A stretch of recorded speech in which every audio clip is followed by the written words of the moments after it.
Hello everyone, আসসালামু আলাইকুম। শাহেদ মম kitchen থেকে আপনাদের জানাচ্ছি স্বাগতম।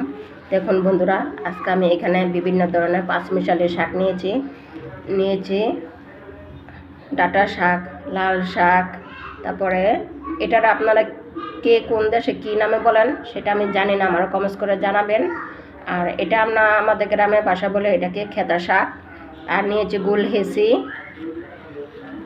আর এই যে হেঁচির শাক নিয়েছি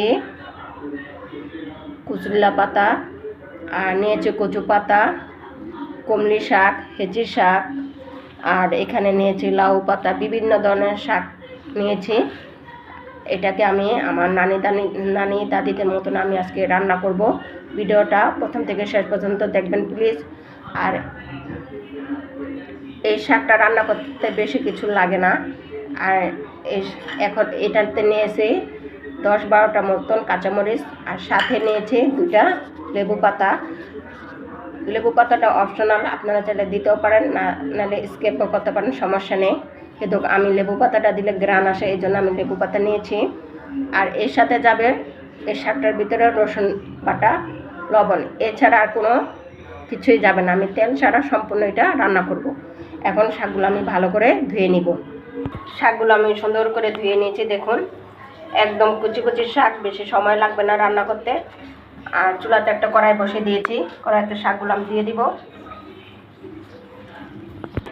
শাকগুলো দেওয়া শেষ। এই শাকটা রান্না করতে আমি এখানে কোনো পানি অ্যাড করব না। এই শাকটা ধুয়ে নিয়েছি, এটা থেকে পানি উঠবে, এই পানি দিয়ে আমি শাকটা রান্না করে নিব। শাকটা সুন্দরভাবে সিদ্ধ হয়ে যাবে। আর এখানে আমি 2 ধরনের কাঁচামরিচ নিয়েছি, সবুজ আর লাল। এই শাকটা যত জাল দিবেন ততই কিন্তু মজা হবে। আর দিয়ে দিব স্বাদ মতন লবণ। এখানে আমি কোনো ঢাকনা দিব না, ঢাকনা দিলে শাকের কালারটা চেঞ্জ হয়ে যাবে। আমি শাকটা চেষ্টা করব সবুজ রেখে রান্নার জন্য। আপনারা চাইলে ঢাকনাও দিতে পারেন, কোনো সমস্যা নেই। দেখুন, শাকটা কিন্তু কুনে গেছে। এখন আমি নেড়ে চেড়ে উল্টে পাল্টে দিব। দেখুন কত পানি উঠেছে শাকের থেকে। এখন আমি ভালো করে সিদ্ধ করে নিব। দেখুন বন্ধুরা, শাকের থেকে কত পানি উঠেছে। এই পানিটা সম্পূর্ণ আমি শুকিয়ে নিব। শাকটা কিন্তু কালারটা চেঞ্জ সবুজে রয়েছে।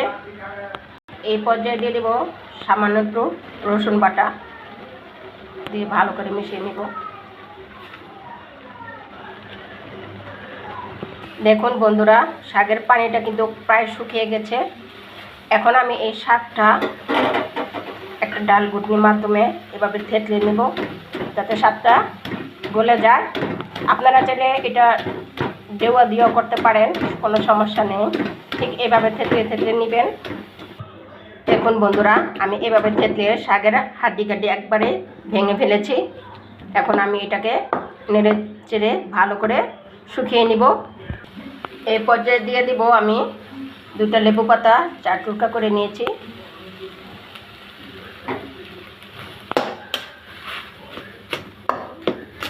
এখন নেড়ে চেড়ে এটাকে আমি নামিয়ে নিব। দেখুন, নেড়ে চেড়ে ভালো করে গায়ে পানিটা আমি শুকিয়ে নিচ্ছি। এই শাকটা খেতে কিন্তু অসম্ভব মজা হয়।